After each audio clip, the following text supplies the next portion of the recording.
La prima roba ti passo questa citazione di un tal Marco Tullio Cicerone, latino. Ut sementem feceris ita metes, cioè mieterai e di conseguenza mangerai ciò che avrai seminato. No? Questo come punto di partenza. Questa citazione si adatta al tema dell'Expo Milano 2015 di quest'anno, che è nutrire il pianeta energia per la vita, no? Perché custodisce il rispetto per tutto ciò che ci circonda e che oggi, nell'era moderna, con la scienza di oggi, deve diventare scelta consapevole, ricerca consapevole di soluzioni che garantiscano lo sviluppo compatibile e sostenibile, no? Cioè la scienza deve essere una scienza alla fine buona da mangiare, perché nella scienza si ripone la speranza dell'umanità di salvezza, di progresso, di prosecuzione della vita e di salvezza per quel mondo che però tu, nel tuo libro, hai definito mondo storto. È ovvio che dovremmo tornare lì, dovremmo di nuovo inchinarci sulla terra per produrci il cibo, non per produrlo solo agli altri, a quelli che non ne hanno, che è già una cosa nobile e doverosa e che non si fa perché molto cibo si butta via, ma per noi stessi, perché se va avanti così c'è una saturazione, ma secondo quello che penso io, il che può essere sbagliatissimo, c'è una saturazione di tutto, siamo diventati oggetti a servizio dell'oggetto, quindi la tecnologia, il progresso estremo, basta pensare ai cellulari, è una cosa. Però trascuriamo che alla fine, per stare in piedi, cosa ha bisogno l'uomo? Ha bisogno di nutrirsi, ha bisogno di mangiare. Il riso è considerato uno dei principali alimenti del pianeta. Il 90% della sua produzione è concentrato in Asia, Cina e India in particolare. La superficie globale di coltivazione di questa graminacea supera 1,5 miliardi di ettari, pari a 1/10 della superficie globale della terra adibita ad agricoltura. Stupefacente è anche la varietà di specie diverse esistenti in natura. Se ne contano oggi circa 140.000, ma le antiche scritture Veda indiane ne annoveravano più di 500.000, una incredibile fonte di biodiversità e di ricchezza naturale per il pianeta, che l'imporsi delle monocolture e delle varietà selezionate, brevettate ed immesse sul mercato sta drasticamente riducendo. Oltre alle interazioni chimiche, le colture di riso sono soggette anche ad aggressioni da parte di parassiti, funghi e microorganismi, in particolare batteri, che possono provocare danni gravi alle radici, all'apparato fogliare e ai frutti della pianta. Al Centro Internazionale di Ingegneria Genetica e Biotecnologie ICGEB, il gruppo di batteriologia studia i meccanismi che portano diversi microorganismi batterici a colonizzare le piante di riso, a volte con una interazione positiva, che passa attraverso un sofisticato sistema di comunicazione tra pianta e batteri. Qui all'ICGB siamo particolarmente interessati alle malattie del riso causate da batteri e stiamo studiando come questi batteri colonizzano il riso, come stabiliscono delle comunità, come comunicano per attivare l'attacco al riso e quindi danneggiarlo per procurarsi del cibo. Allo stesso momento, in parallelo, studiamo anche i batteri benefici che colonizzano il riso, perché una futura ricerca in giro per il mondo è di colonizzare il riso con batteri benefici proprio per tenere lontano i batteri patogeni. Le piante del tè hanno rivelato la tendenza ad assorbire metalli, in particolare l'alluminio, naturalmente presenti in alte concentrazioni in alcuni terreni.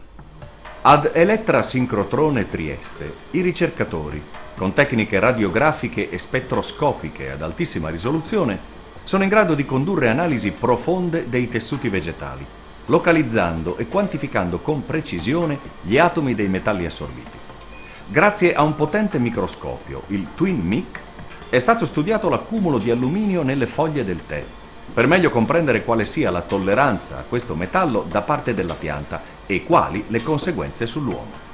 Con il microscopio TwinMic è stata anche fotografata per la prima volta la modalità di accumulo dell'alluminio nelle radici dei semi di soia, in funzione dei tempi di esposizione a questo metallo. Lo studio sulle piante di soia ha dimostrato che gli effetti tossici dell'alluminio sono estremamente rapidi. Si manifestano nei primi 5 minuti di esposizione e sono dovuti a un'inibizione diretta dell'allungamento di alcune cellule che si trovano nell'apice della radice e che sono responsabili della crescita della pianta. Con il microscopio TwinMic e la tecnica della fluorescenza X abbiamo fatto delle mappe chimiche che dimostrano come l'alluminio si depositi nelle pareti di queste cellule impedendone l'allentamento e l'allungamento necessari. In questo modo la radice non può crescere e la pianta non può accedere all'acqua e ai nutrienti necessari per poter portare a termine il ciclo riproduttivo. I dati sottolineano il rilievo economico del caffè, con volumi di esportazione annuale che si aggirano intorno ai 16 miliardi di dollari e un fatturato totale di quasi 100 miliardi di dollari. Dopo il petrolio è la merce più venduta, con una produzione totale annua di 148 milioni di sacchi da 60 kg. Questa a sua volta si traduce in quasi 500 miliardi di tazze di caffè consumate in tutto il globo ogni anno.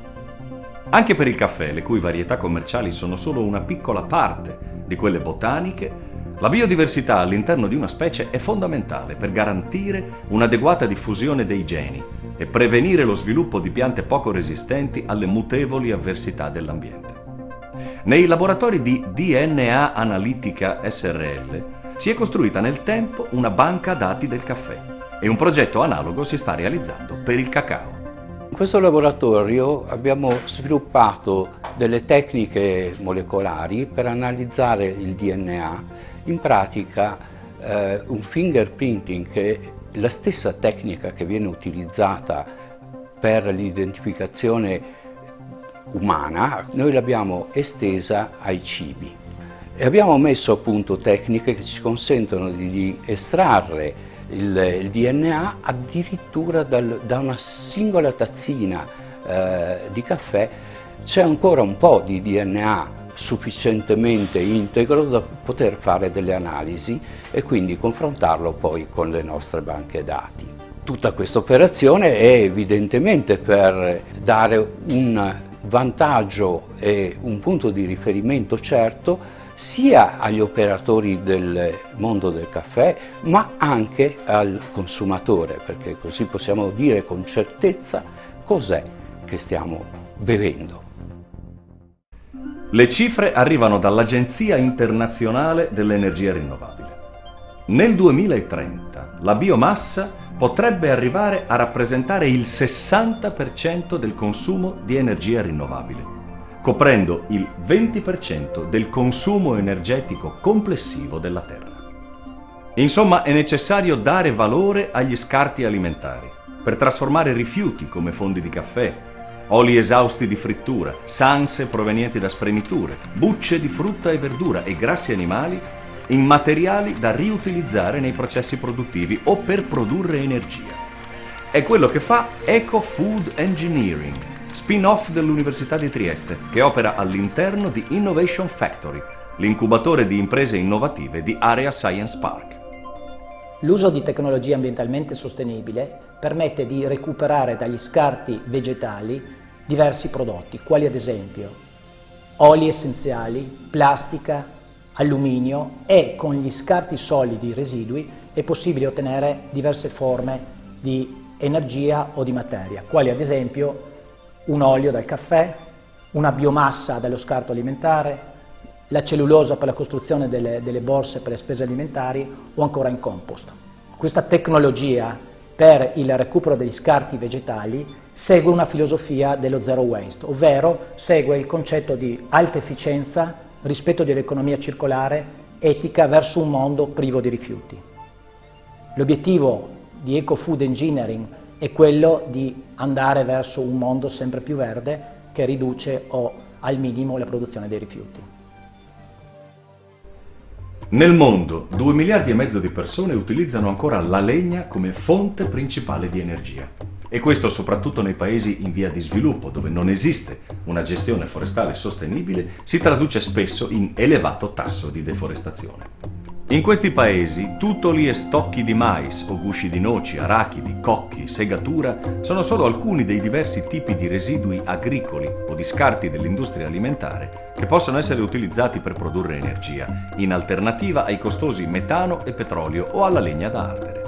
La combustione dei tradizionali fuochi domestici, però, oltre ad essere un processo energeticamente inefficiente, produce particolato e gas tossici che provocano gravi patologie dell'apparato respiratorio, soprattutto di donne e bambini, esposti in media da 3 a 17 ore al giorno, e che l'Organizzazione Mondiale della Sanità indica come principale causa di morte di bambini al di sotto dei 5 anni. Per combattere deforestazione e inquinamento domestico, aumentando l'accesso ad un'energia pulita delle famiglie più povere dell'Africa, l'Università degli Studi di Udine ha elaborato un sistema di sviluppo sostenibile basato su un piccolo bruciatore pirolitico, semplice da realizzare, può essere costruito in 20 minuti e facile da usare, che ha chiamato ELSA. ELSA è libera. Può avere dimensioni variabili e adattabili a seconda di luogo e uso cui è destinata, dall'ambito familiare alle piccole e medie comunità, ospedali o mense scolastiche. Oltre ai benefici diretti legati alla salute e alla produzione di energia pulita, ELSA produce un sottoprodotto dalle molte proprietà agroambientali, chiamato biochar. Il carbone vegetale ha diverse proprietà che sono relative al suo utilizzo agronomico. Possiede molte caratteristiche che possono contribuire ad aumentare la fertilità dei suoli, sia perché assorbe come una spugna molti elementi nutritivi che altrimenti andrebbero dilavati, sia perché contribuisce a creare una struttura nel terreno che lo rende più areato e più compatibile con la vita dei microrganismi e con le radici del suolo. Poter utilizzare una piccola stufa per cucinare, ma contemporaneamente per produrre del carbone che migliora la qualità dei suoli, è sicuramente un'innovazione che stiamo cercando di costruire attraverso la cooperazione con altre università e altre associazioni non governative nei paesi africani. Le linee guida per una sana alimentazione raccomandano di consumare pesce 2 o 3 volte per settimana. Ma le risorse ittiche di tutti i mari diminuiscono e molte specie rischiano di scomparire. In attesa di sapere se in un futuro più o meno prossimo il pesce potrà arrivare per gran parte dalle fish farm, il mondo della ricerca lavora.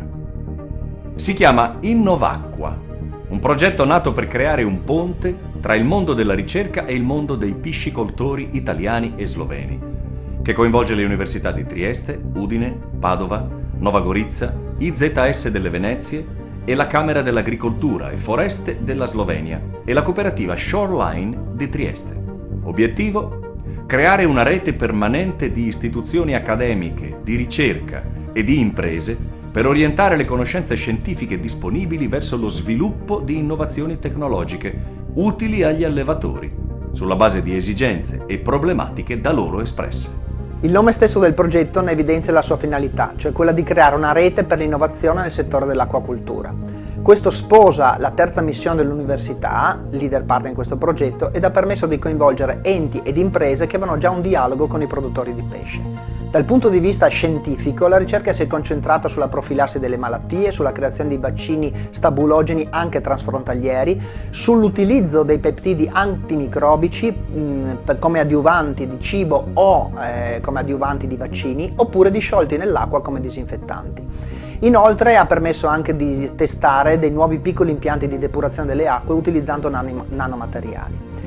Carattere distintivo poi di questo progetto, che è durato nell'arco dell'intero progetto, cioè di 3 anni, è stato quello del Work Package 4, cioè la creazione di un processo partecipativo che ha favorito il dialogo tra produttori ed il mondo della ricerca, in una serie di appuntamenti programmati, circa 50 appuntamenti, che hanno coinvolto oltre 100 persone.